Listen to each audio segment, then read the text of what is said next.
Hello, my name is Amaka and welcome back. In today's video, I'm going to be answering a question that someone from my email list asked. So I have an email list. If you don't know and if you want to subscribe, I'm going to leave the link for you in the description so you can join. So I asked them to ask me a question and someone sent me a question, and today I'll be answering the question, basically. Okay, so let's get right into it. So someone sent me a mail and the question was, first, the subject was how to be debt free, and that caught my attention. The person went ahead to ask how can they save while they have so much debt. This is like a two-part question, because one thing is how to be debt free and the other one is how to save while you are still indebted. Now, the first thing that I would suggest if you are someone in this kind of similar situation is number one, don't be hard on yourself. Like, you've made a mistake already to be in debt. It might be a mistake, it might be a necessity at that point in time, but the fact is right now you are owing someone, a couple of people, or an institution some money. So first of all, don't beat yourself about it. I know it's going to be difficult for someone, especially when your debtors are like calling you and ringing you and asking you for their money, but due to some reason or another, you have not been able to meet up with the obligation or the agreement you had with them. I know it can be very daunting, but first of all, you need to don't beat yourself up. And tied into that is number two, you need to have a good mindset about the whole situation. So the reason why most people end up falling ill or having high blood pressure and all that, especially when they're indebted or they lose some money, is because of the way they are thinking about the situation. Like, it's one thing for you to know you're in that situation, one thing for you to be receiving calls regular about you not paying up your money, and one thing for you to beat up yourself and to assume that you'll never be able to get out of that situation, because it's a lie. It might take time, it will definitely take a lot of work, but if you really want to become debt free, it is very, very possible. You need to make that conscious decision to yourself and agree with yourself and give yourself permission to make more money or make any form of income in order for you to pay back your debt. Because once you have the right mindset about your situation, things will work out easier for you. The stress and beating up of oneself is just like you punishing yourself, but punishing yourself is not going to get you out of the situation. So you need to have the right mindset about the whole thing. Also tied into that is you already have the right mindset, but some people don't know what kind of mindset they need to have. So it's either you are focusing on earning more money instead of dwelling on the situation that you are in, or you're focusing on praying and asking and working on yourself so that if possible your debt can be paid off, because it's not impossible. I've read stories, I've seen people who were deep in debt for some miracle, by some act of what we call miracle, all their debt was cleared. Either someone paid it off or they were forgiven or something happened that they were able to be relieved of that burden. So if you're working on yourself and having the right mentality about your condition, your abundance mindset is actually what it's called, your wealth and abundant mindset, having a very good mindset about that is going to help you. Yes, some people might think it's wishy-washy, that they're not putting in effort, but believe me, for you to get from lack to abundance, it is hard work. Like, you need to keep constantly, every day, as every minute if possible, consistently work on yourself, consistently work on thinking positively about your situation, and believe me, that is hard work. It is hard work. So that is the second way for you to become debt free. So the third thing you need to do, which is actually your part, the part you need to play, sorry, not your part, but the actual physical action part you need to play yourself, is to get your finances in order. So first things first, you need to track your expenses. Now, if you're someone that receives money in one way or the other, it's either you're a business person, you have an employer, a 9-to-5 that earns you money. You need to be able to track where the money is being allotted. if you're not able to track where the money is being allotted, you most likely will be in a situation where you always need to ask someone or be in debt to get money. If you're able to track your expenses, you're able to figure out where you are spending way too much money.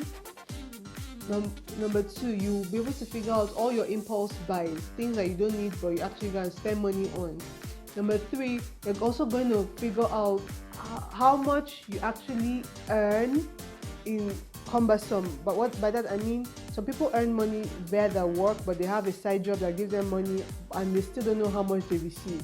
So sitting down and figuring out how much it is that you're actually receiving is going to help you a long way as to building a budget. So my definition of a budget is putting your money to do work for you. So it's like I give this analogy of like your budget is like an army barrack, and then your soldiers, you're in charge of the soldiers, which are your money. And as the commandant, you order your soldiers as to what to do, like you do this. So that is what you should see your budget as.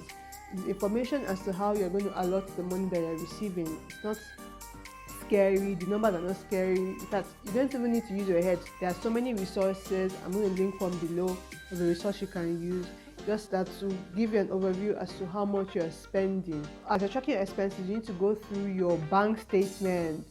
Your bank statements are a very good way to know where your money is going to, especially if you're someone that uses your card a lot. And if you're someone that is a cash spender, I suggest you get a book or a journal or somewhere that you can be writing exactly. In fact, you can even use the notepad on your phone. So what you're going to use that for is every time you withdraw cash from the ATM or someone gives you cash and you spend out of it, you're going to be writing how much you spent on what you spent it on.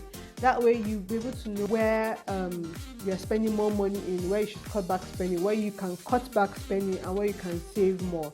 So as I said, as we're going to the aspect of saving, as you're the commandant and then the money are your soldiers, once you're able to know exactly how many soldiers you have to work with, you can say, okay, these soldiers can handle this, and this portion you are going to be my savings. When this whole emergency quarantine situation, self-isolation thing first kicked in and people had to stock up, some people didn't have money to stock up because they had not created their emergency fund and they didn't even have any savings whatsoever. So they were caught unawares, and some people were even in a position whereby they were expecting salaries but they were not paid on time, or they have not still been paid. So being able to allot your money properly and know exactly where it's going to is going to allow you not to be in the situation whereby when you actually need money, you won't be able to get it. So as an adult or as a human, you are in charge of yourself and on how you spend your money. If you cannot do it yourself, you can always hire someone to help you to do it. But the point is, you need to learn on your own and know the nitty-gritty. So when someone is coming in, either as a personal finance manager or if a business owner, as your accountant or something, you would have an idea of what the money is going to. Okay? Because it's one thing to assign your responsibility to someone, and it's one thing for you to know when the person is doing the right thing. Okay?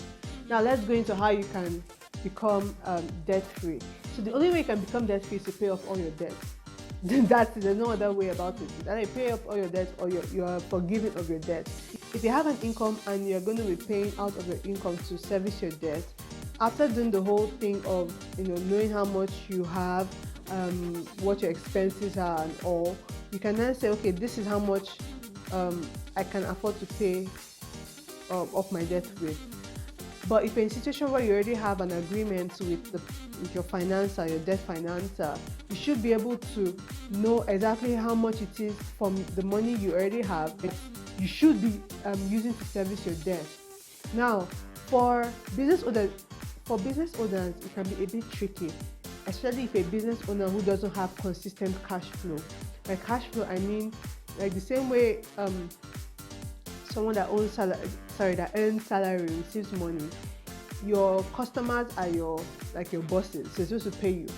And if you're a business owner and you don't have a way for you to every day or every week consistently receive inflow of money, and you are borrowing money from somewhere, you're going to be in fact, in a deadlock. You're going to be cash trapped because number one, you're not getting enough money, and then you cannot service the agreement of the debt that you already have.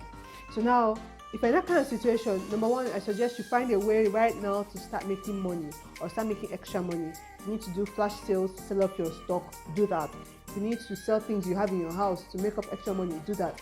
Even if you need to sell off your car to pay off that debt, you should be able to do that, because honestly, the longer you have the debt and the more you don't work on your mindset, the more you're going to fall sick, especially when people start calling you on the regular to ask you for your money. You're going to be in a situation whereby you're going to be so tense. So that's why number one is for you to calm down, get your mind in order. If you need to also refinance or talk to the person you're owing to find another way of agreement on how you can pay off, then please go ahead and do that. Now, on another episode, if you want, comment below. I'm going to tell you the best way for you to be indebted if debt is very necessary for you to do your business or run your personal life. Passage in the Bible which says that the borrower is a slave to the lender, which is true, because if someone gives you money and then they've agreed on interest, you need to pay the person the interest minus the principal. So what I mean is that the principal is the amount of money the person is giving you. Let's say 100 naira. Now the person might say, okay, every month until you pay back on X date, you should be servicing me 10% of this money. So basically 10% of 100 naira is 10 naira. So every month you're going to pay the person 10 naira. Which, if you look at it, most times when people borrow with this kind of agreement, they end up paying times 2 the amount as interest and then as the capital back. That's why there's if you're going to take debt or take on debt and you have a consistent cash flow, it's even advisable for you to take it through the bank, because right now with the current economic situation, the interest rates on loans are really small. So you can actually afford, if you have consistent cash flow, to be in debt. But also remember, you are still going to be slaves to the lender, which is the bank that's going to give you the money. So as much as possible, stay away from debt by having your finances in order and cutting expenses where needed. Or if you're someone that doesn't want to cut any of the expenses, make sure you're doing everything you can to increase your income. But when I say everything you can, I don't mean you can steal. I'm just saying doing everything positive in your power to increase your income. And there are so many ways right now in order for you to do that. So yeah, that's what I have to say today. If you have any comments or any questions that you'd like for me to tackle next time, do leave it in the comment below or send an email to me, or join my email list. Ask me any question. Thank you so much for listening in. I know I've given you a lot of golden nuggets, so please implement this. Yes, it might be difficult right now, but believe me, you can get through this. There's nothing under the sun that is new. There's no situation that is new. You will get through this. Having a good mindset is going to help you. You need someone to talk to, write me a comment. I'll definitely respond to that. Thank you for listening. Bye.